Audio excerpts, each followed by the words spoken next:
Don't touch my.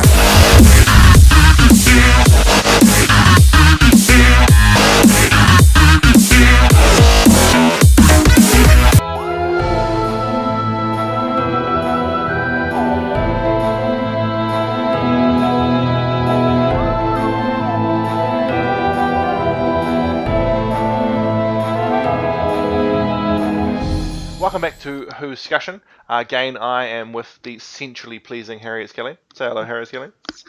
Hello.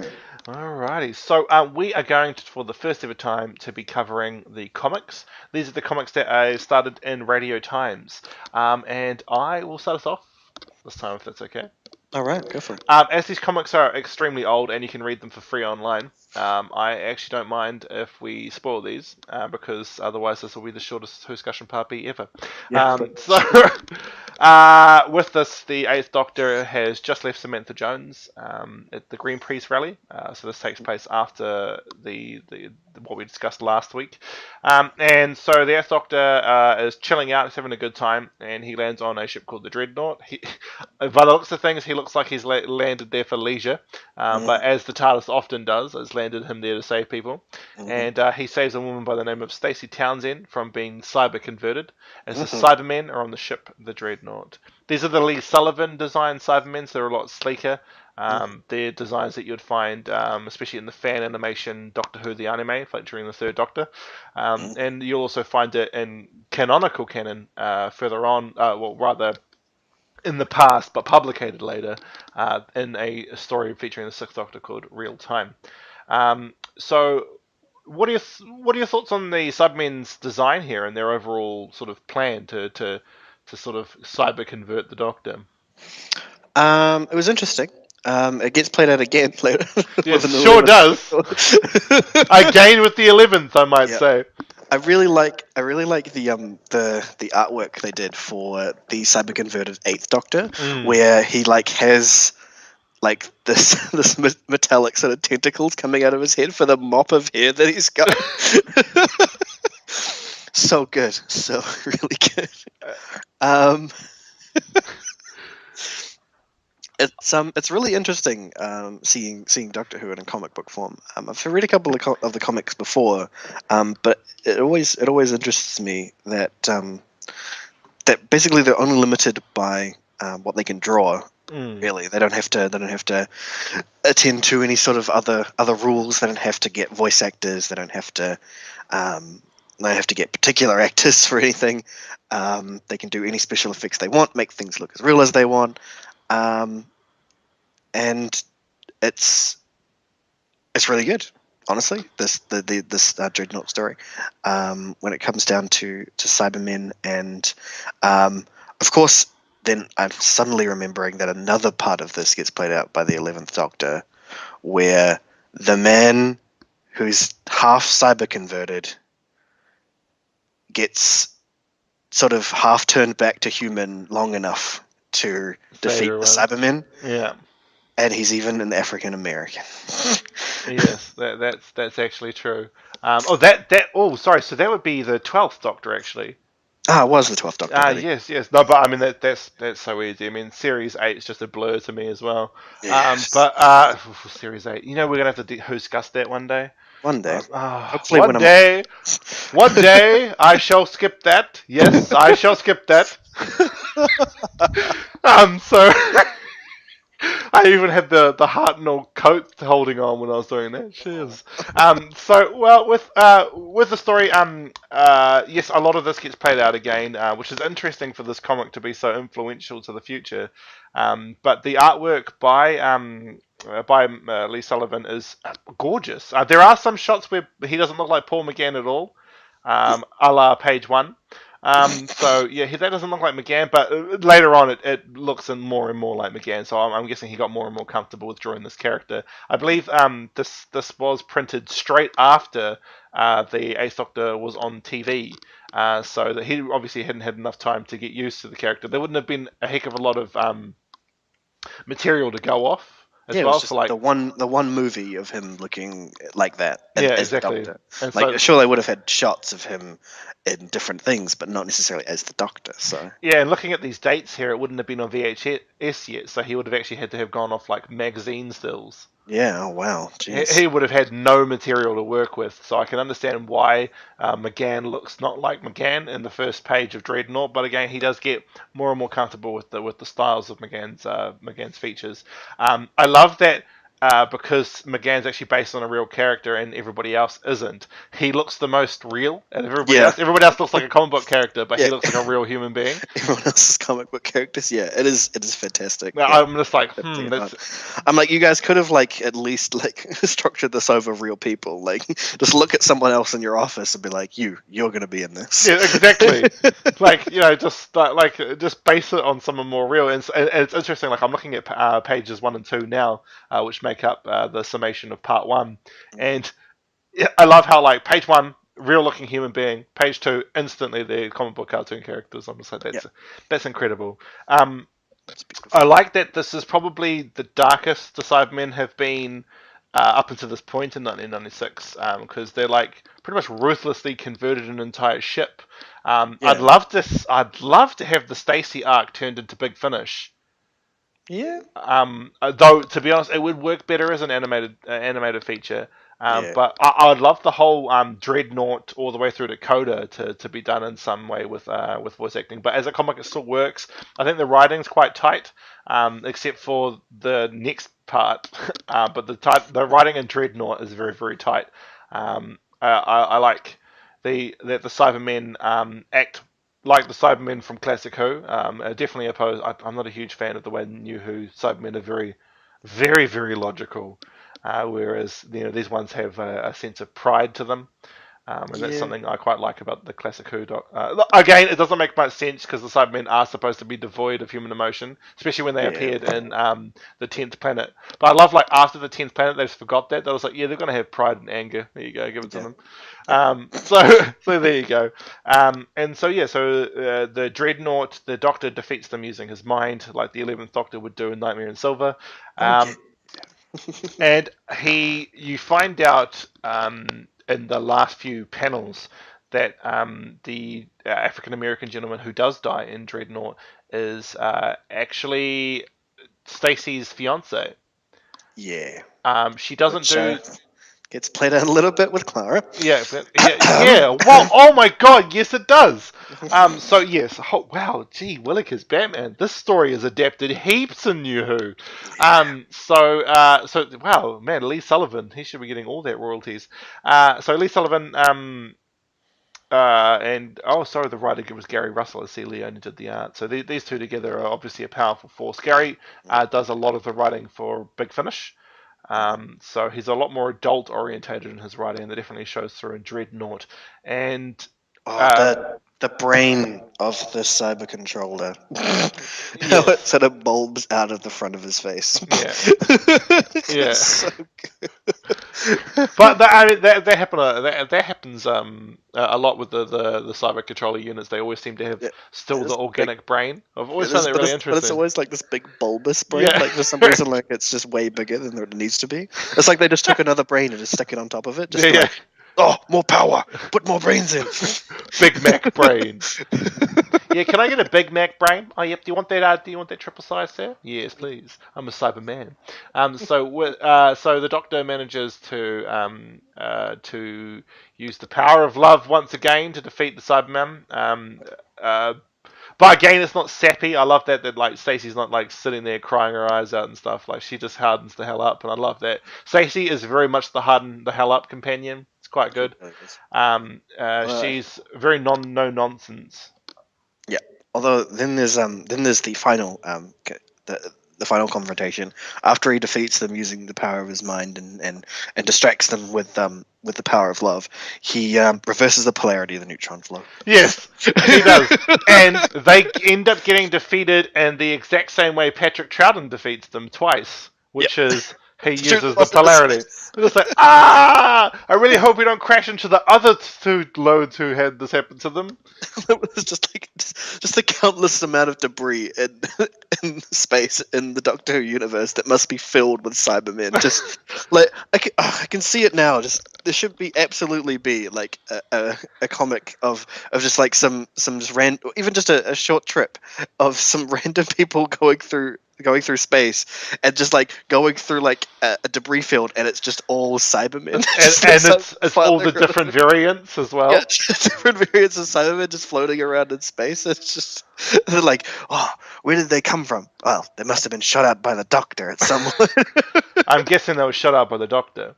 It's like a constellation, just a nebula made up of Cybermen, just the Cybermen nebula. And here we have the famous Cyberman Nebula. Please do not put on your spacesuits and walk outside, or you may indeed be converted. Oh wow. So the Doctor has reversed the polarity. Stacey pretty much has no choice but to travel with him because everyone she knows is dead. And so they whip off, and the Doctor ends up on Mars during the taboo ceremony for a young lord. I cannot pronounce his name. Exasserol? That sounds about right. Yeah, let's just call him Izzy. I'm gonna call him Izzy. That will get confusing when we actually travel with the companion Izzy, but that's not this part of Whoscussion. Yeah. So they end up with Izzy, and I got super confused when I was reading this one.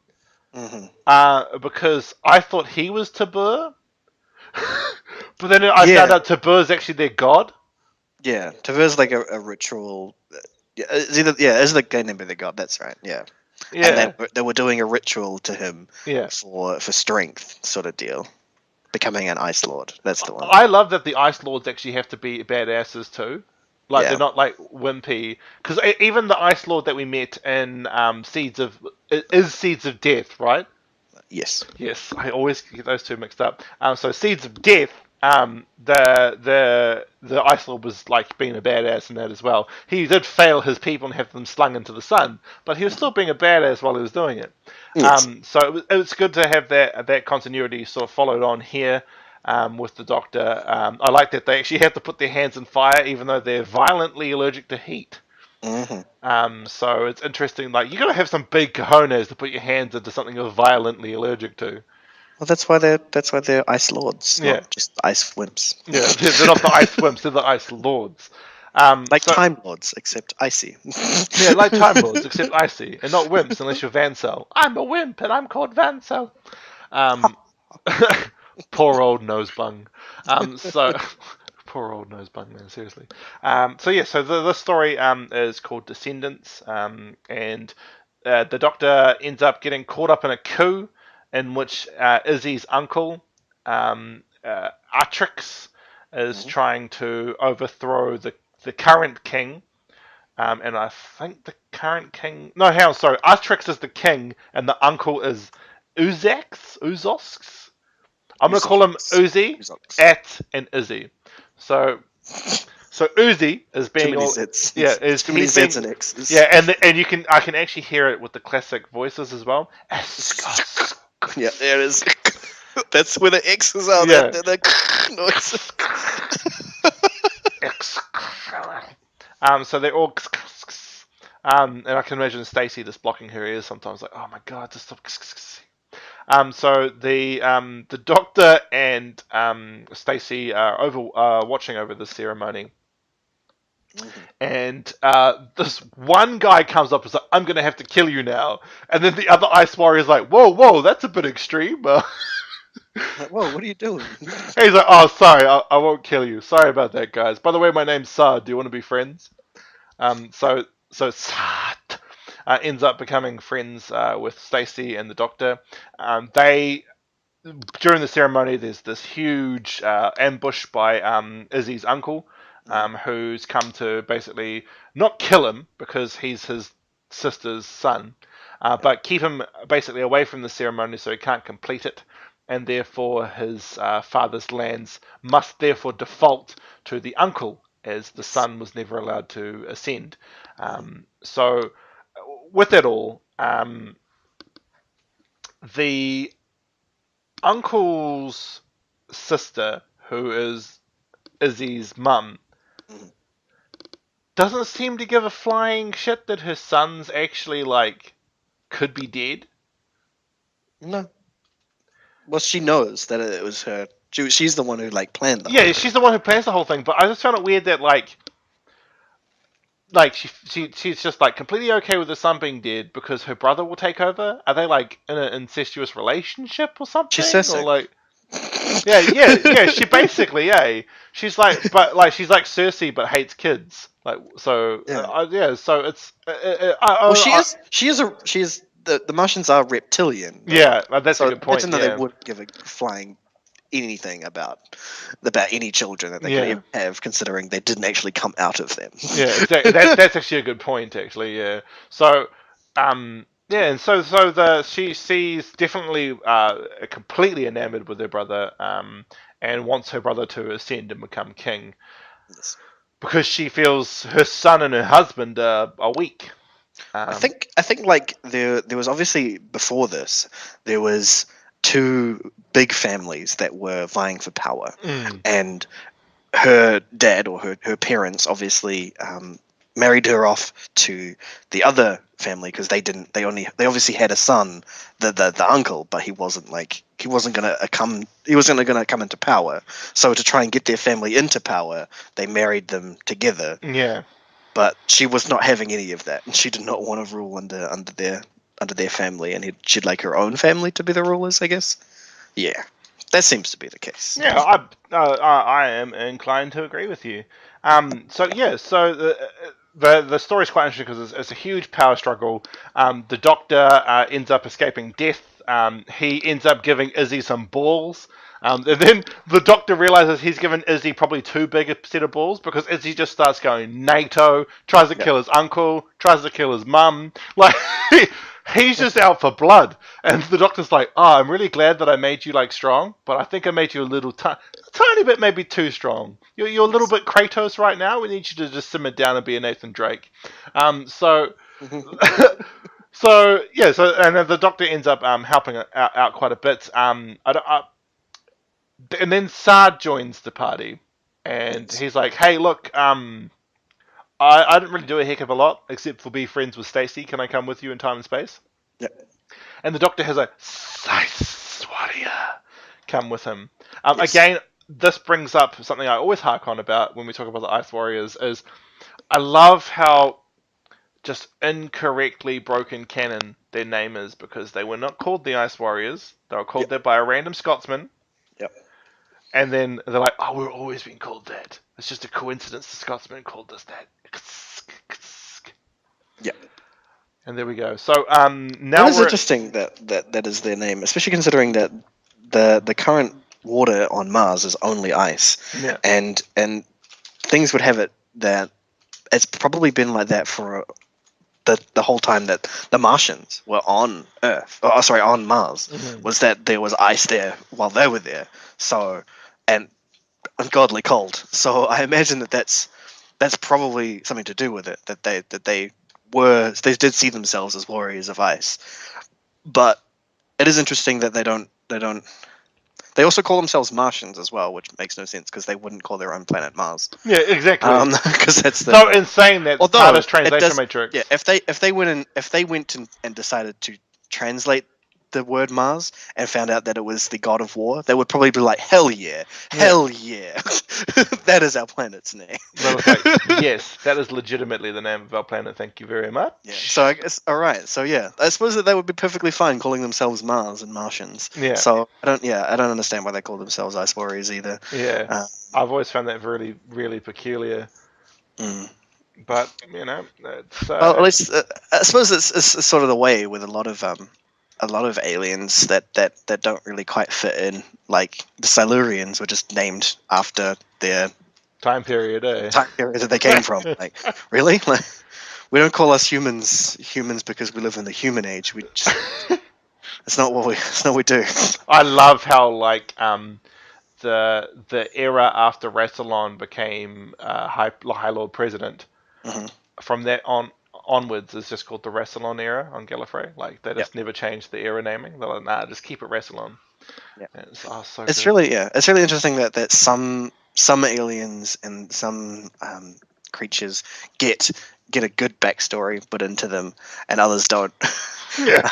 Like, ones that get a planet a planet that's named differently, such as Skaro, and races that are named differently, such as Daleks, Yeah. Kalts, all that sort of stuff.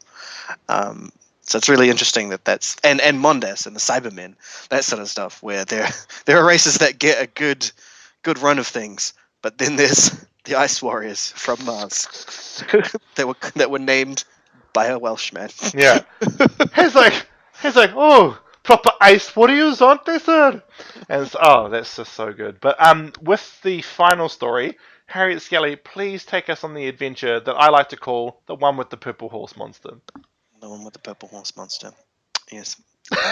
Perceptions. That's not the last one. Is it? That's not the last one, is it?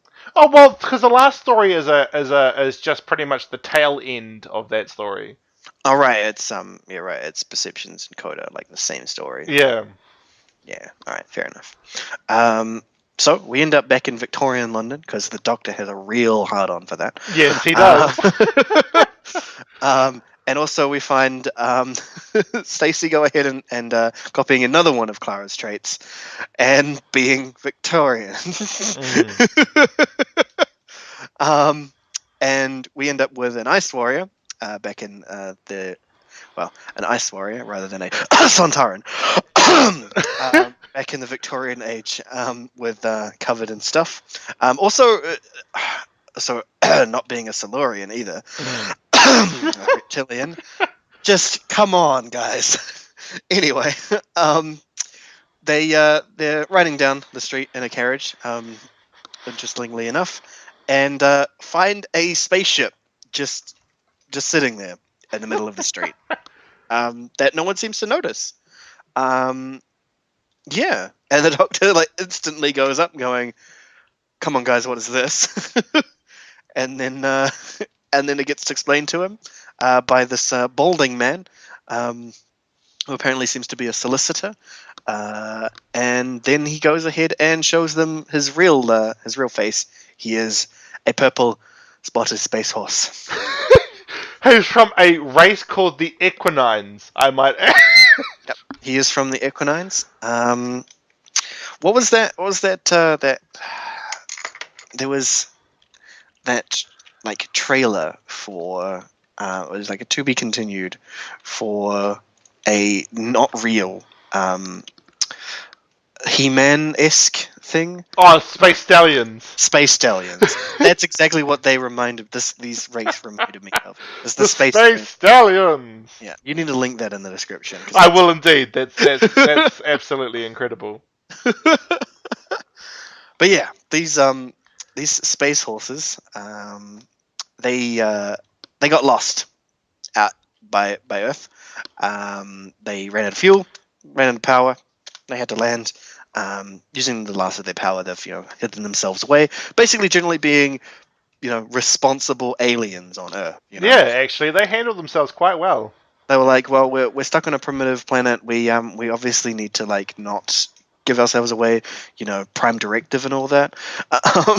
And then hides the spaceship, tries to hide himself, but unfortunately his wife gets vanished, and she didn't have an image inducer, so she is basically headed to a freak show because she's a weird purple spotted horse that can stand on its hind legs. So yeah, that happens. The Doctor, being the Doctor's like, well, you guys are actually pretty cool, so I'll totally help you out. Find your wife, all that stuff. Stacey goes ahead and gets kidnapped because that's what companions do. That is 1,000,000% what companions do.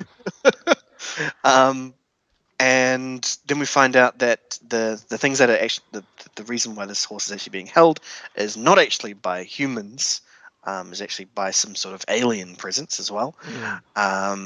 which is quite interesting. They seem to be sort of like possessees, as they have like these different colored eyes, sort of deal, and somehow has the ability to fry people. That's Yeah, and the thing is, like, this is real brutal, and Yeah, that's quite because devastating. they kill like an 8-year-old kid. Yeah, he just straight up is just like burn, and just destroys this small child, like burns his eyes out, sort of deal. Like that's messed up. Yeah, I was just like, Gary, I know you and Lee, I know you guys have like no restraints, but I don't think you can kill 8-year-old kids in Doctor Who somehow. Well, they can do it in comics. Yeah, yes, they can. So yeah, it's that.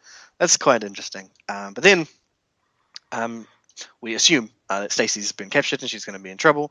But then somehow she shows up with the boy, telling the Doctor and our Martian friend that she managed to kill the alien, accidentally apparently kills the alien, brings back the boy and the other boy.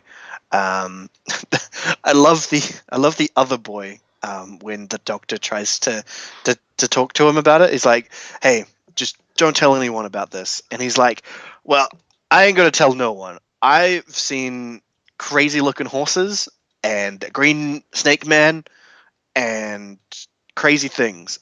I do not want to go to a mental institution." Yeah, exactly. He's like, no, I'm not keen on that mental institution buzz. It's like the best 8-year-old that I've ever seen in my life. Yeah, so that's cool. Goes ahead and lets the horse people go now that they've helped fix the power issues and save the wife, and then they try to get out. They try to get into the TARDIS and leave. Then you find the sinister nature of Stacey finding her way out, that she's been sort of possessed by these things, or at least that's what is assumed. And then in Coda, the continuation, the final part of the story, the Doctor was clearly absolutely not not playing along with this scheme, because then he figures it out, basically captures this fake Stacey, figures out the other aliens, and was like, "Bring back Stacey, or I completely destroy you," because I am really not in the mood for this crap right now. I love how he knew the whole time as well. He's just like, Yeah. I knew the whole time, so. Well, I'm not an idiot. Come on. I have a machine that goes through time and space. What do you think of me? Come on. Yeah, and then he even continues to do what they wanted to do, by taking them back to their home planet, because they were stuck on Earth as well. So the Eighth Doctor is both brutal, intelligent, and oddly forgiving. Or at least he's oddly humble about it. Like, he knows he won, and he knows he could just eject them into space like he does with the Cybermen. But he's just like, you know what? I'll take you home. It's cool. I'm a cool guy. Yeah, he's like, look, I'm just gonna be chill about it. And they're like, what if we come back and destroy Earth? He's like, no, that's not gonna happen because I just kicked your ass. He's like, well, you see, I'm gonna be here at all times. So you come back, and I will absolutely remove your race from existence.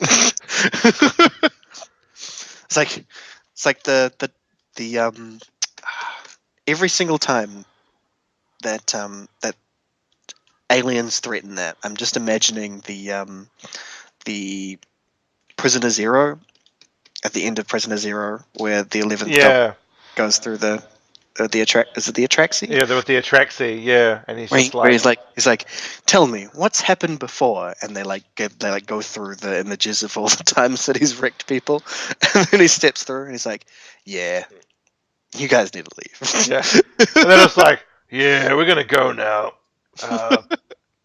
Catch you later. So every time the Doctor threatens that that they should not come back or he's gonna kill them, I'm just imagining that, and I'm just imagining if they ever did come back and he just like completely destroys their entire race. Yeah. It would be incredible. He'd just be like, yeah, I'm gonna just decimate you guys. Just pulls out the moment.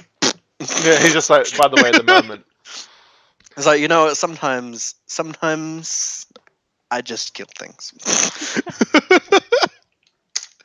Yeah, so that's the end of Perceptions, also continuing in Dakota.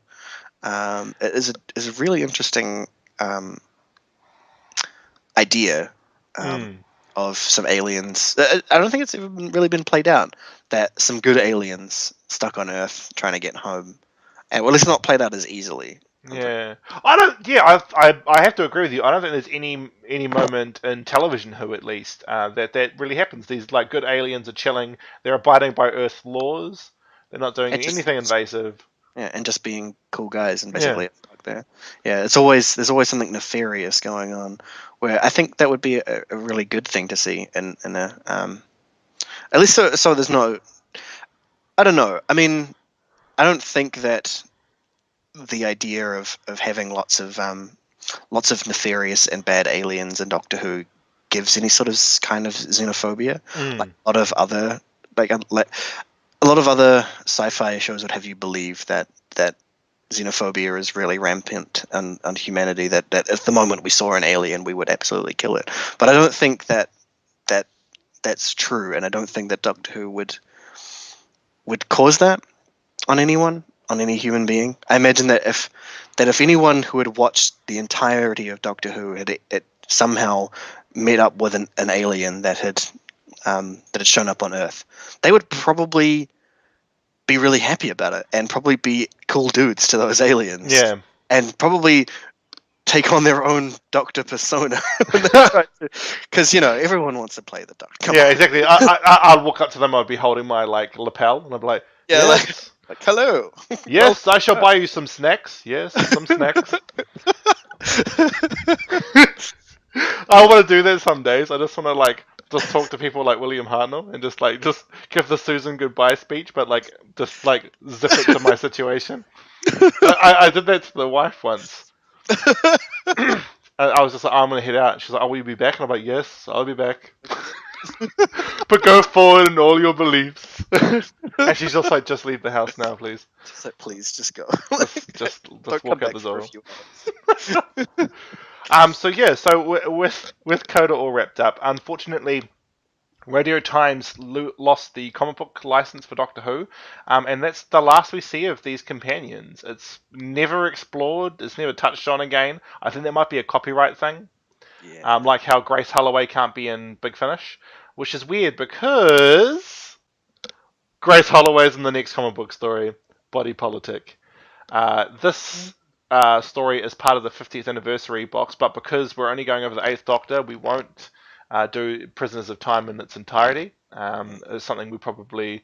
I don't know if we will ever do it. If we run into TV Who, we probably will have to start doing the comic books. Well, we could do a special where we just do the whole of this. I'd be keen to do a special on Prisoners of Time. Yeah, because it is the 50th anniversary. Yeah, it is the special. 50th anniversary special. I suppose we could do that when we get to the 50th. We could do all the 50th specials actually. So there'd be light at the end. Yeah, we'd have to do a lot of episodes. Yeah, so what's that? That's light at the end. And also, it's going to be a long time before we get to the 50th. Yeah, exactly. So I think we'll do probably a month dedicated to the 50th anniversary, which would be hilarious if it's in November by the time we get to that. Yeah, that'd be great. It was in November that we did it, and we'd do our 50th anniversary would be better than the 50th anniversary. Way more celebrated. Anyway, So in Body Politic, the Doctor meets up with Grace, again a companion who cannot appear in any other media thanks to Fox actually owning her. So Grace, this is the only other story with Grace. I'm pretty certain. I don't think she appears in anything else at all. Actually, the actress who plays her, Daphne Ashbrook, played Perfection in the story arc. Oh, what was the name of that last arc? Oh, The Next Life. She plays the encapsulated form of Zagreus. Zagreus. Or Zexus, as she comes to be, I guess. She is sex personified later on, which is interesting.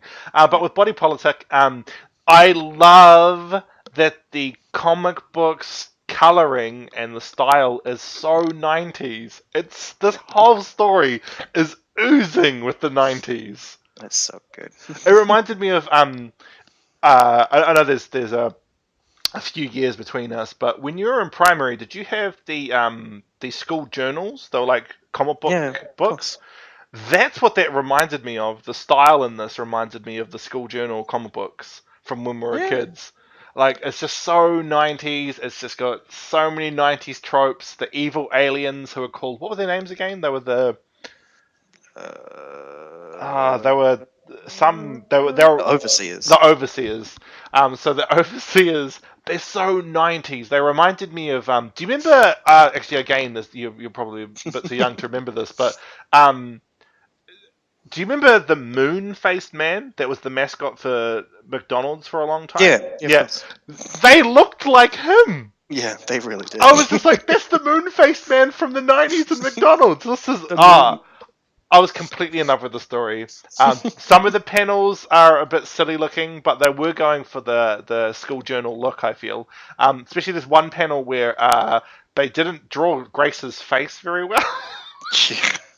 Which I'm super tempted to put as the picture for this episode of Whoscussion. It's just Yeah, you need to. Yeah, do it. she's just like, huh?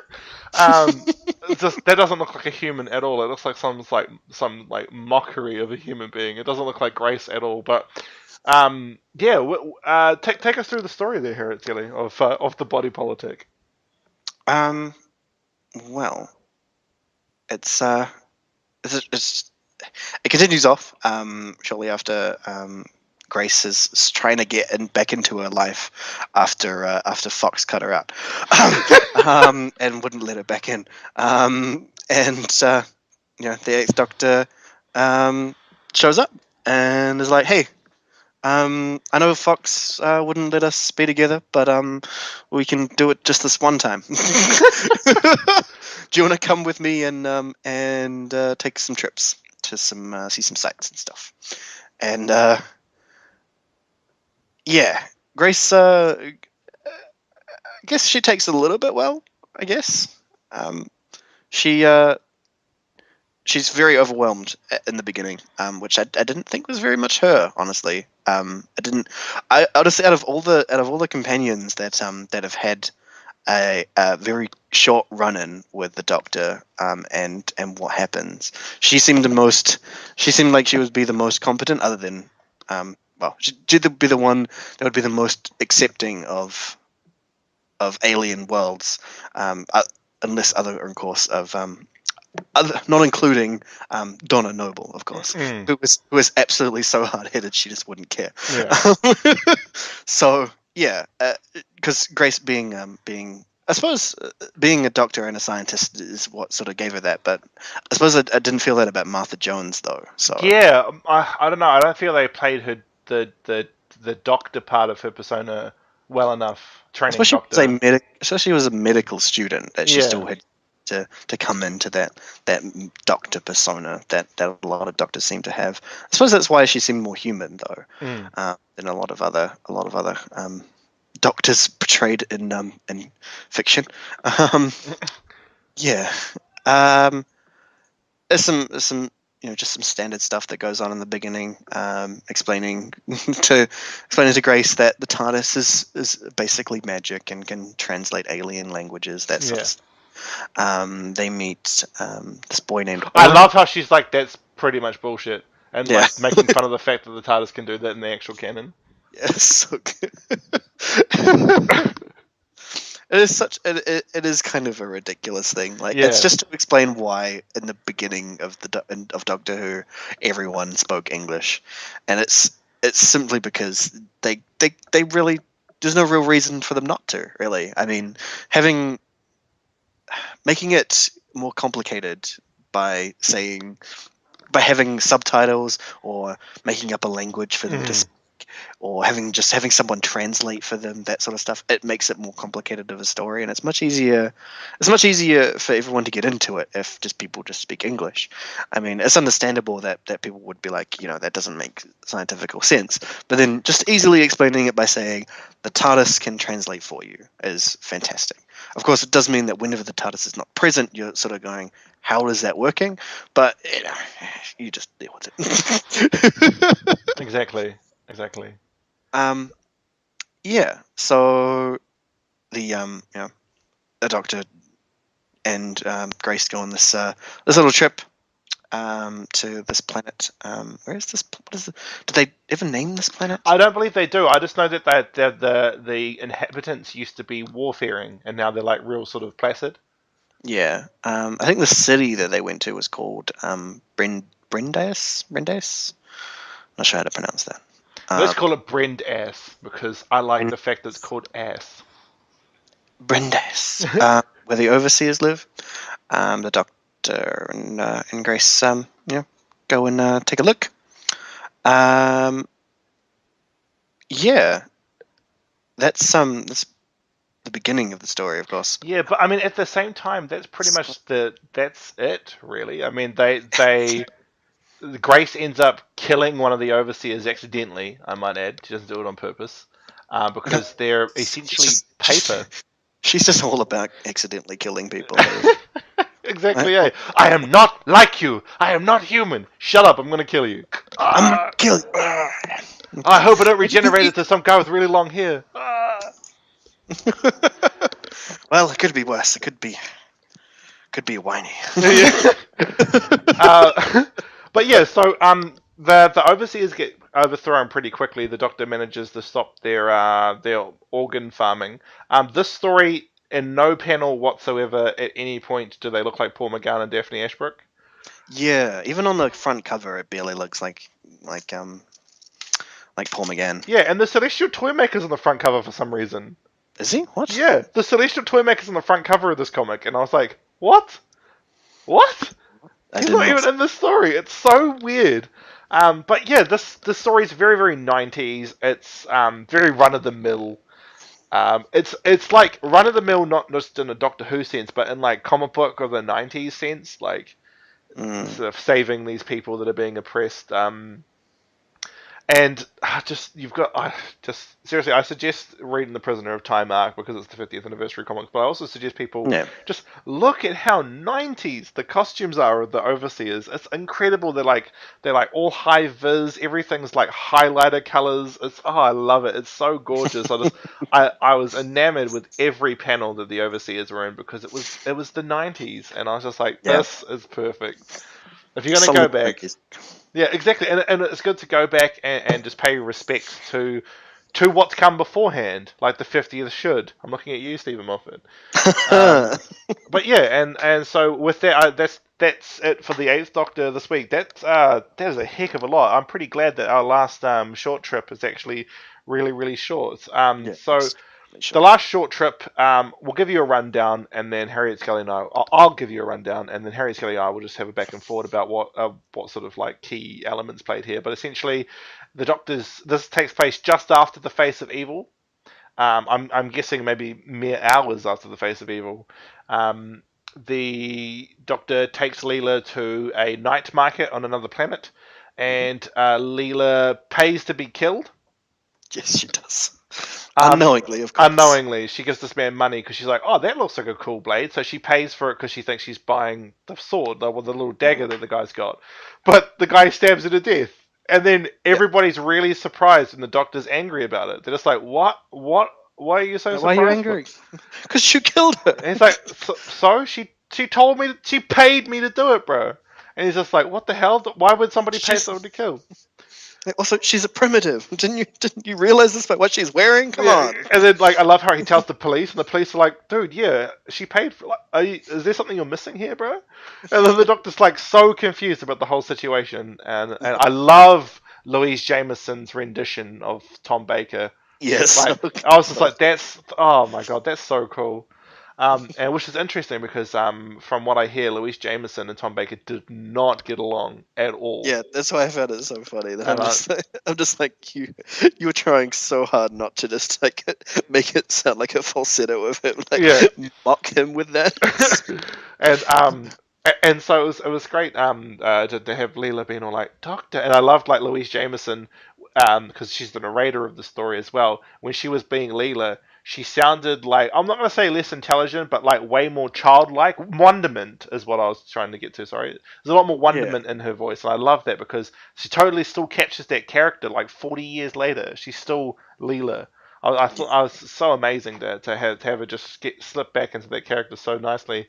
And she comes back to play her in Gallifrey. But I like that the story's real short and sweet. The Doctor's real peeved that these guys are killed. She was killed, but she comes back to life. Like about maybe 4 minutes later, the Doctor's like, "What the hell?" And he's like, "Oh yeah, some people do it because like it just makes them chill out. They're having a hard day at work. They pay me to kill them." He's just like, "What?" He's like, "Yeah, Well, it sounds like a particularly interesting drug trip. I mean, Yeah. you'd basically you would be forcing the same endorphins and things through you that happen when you die, which is it's it's supposed to be one hell of a drug trip anyway, because your body's being like, well, we're gonna die. Here's all the drugs. here's all So- the things." Yeah, so I imagine that it would kind of give that sort of feeling, and imagine there's also some sort of religious aspect to it as well, that like they feel at peace. Yeah, and so Knowing because that they the can way die. that character, the Death Dealer, talked about it, I think you're right. It was very religious for him because he was doing it like as a spiritual healing. He wasn't doing it like because Yeah. he's a nasty guy. And I love how that cop's like, dude, he's a Death Dealer. Like, just shut up. Yeah, like that's what he does. Like, come on. just hush, my child. But yeah, because he says it's like a spiritual experience because he says that they come here, they're having a bit of a shit day. I kill them, and when they come back to life, they're like, well, everything's okay because like it's better than being dead. Yeah, pretty much. Yeah, That's he's just probably like, it too. yeah. It's like, man, I was dead before, but now I'm cool. So things are great. He's just like, I show them, I show them death. They realize being dead sucks. They carry on with their life and they're real cruisy about it. And I like that. To be honest, when I was listening to it, I kind of wish there was like a way to experience that in real life. Like, you see the end and you're like, yeah, this really isn't for me. I think it would like really help because I think the whole like idea behind death dealers is they help with people who are suicidal. So they're like, hey, Yeah. look, we're going to show you death. We're going to show you it sucks, and then we're going to bring you back to life. Yeah, that definitely makes sense. Yeah, and I was like, this is. I thoroughly enjoyed that about this story. That aspect of everything where it was humbling and like I love that the Doctor's like super angry about it, but Leela's like, nah, it was pretty chill. And so he just starts chilling out. She's like, no, it was pretty chill. I kind of enjoyed it. And the Doctor's like, this thing's and he like still in the end he doesn't agree with it. Yeah. And I'm just like, and that's so that I can so see the Fourth Doctor doing that. Especially Yeah, when that's so the Fourth Doctor. Yeah. It was very him. like I love when like things happen in the Fourth because like the Fourth Doctor's usually like real chill about everything, but when he's angry, he's angry. Yeah. And I was just like, this is Which great. I found particularly funny about this trip is that he was far too chill about the fact that he just gave Leela some money to spend in an alien planet, and just was so chill about it that he didn't even think there's probably some custom here that she might pay for that might get her killed. He didn't even think about that. But the moment she does it, he's really pissed at everybody when he should have been pissed at himself for not caring enough. I absolutely agree. But yeah, so that brings pretty much the rounds us up and ends us off for part B, which for the first time ever is longer than part A. Yes. Well, we did just a bunch of comics. Yes, the comics. I think the further we get down the line, the comics are going to be less strenuous, which will be good. So after this, we are going to what's up next. Okay, my cloud is not listening to me. You don't happen to have the season 26 dossier on you, do you? I do. Okay. Up next will be, well, we have the Endgame from Prisoners of Time, graphic novel. Then we have the Benny story, which is an audio. So that's what we'll be doing next then, which will be Benny's story. Right. All right. Okay. So we'll be doing Benny's story for the Third Doctor. We will be doing. I think it's the Ambassadors of Death next. Is it? Yeah, I think it it is might be. the Ambassadors of Death. So we've got the Ambassadors of Death, and then we'll have a Fifth Doctor short trip, which is called The Deep. Is it the Deep? Oh, okay. I'm wondering if it's going to be. I don't think it'll be Silurians somehow. It would be funny if it is though. That would be pretty funny. I'd be like, oh my gosh, they're Silurians. But alrighty. So thank you everybody for tuning in to Whoscussion this week. Thank you again to the wonderful Harriet Skelly. And Yes. I hope you guys all have a good week. Bye bye.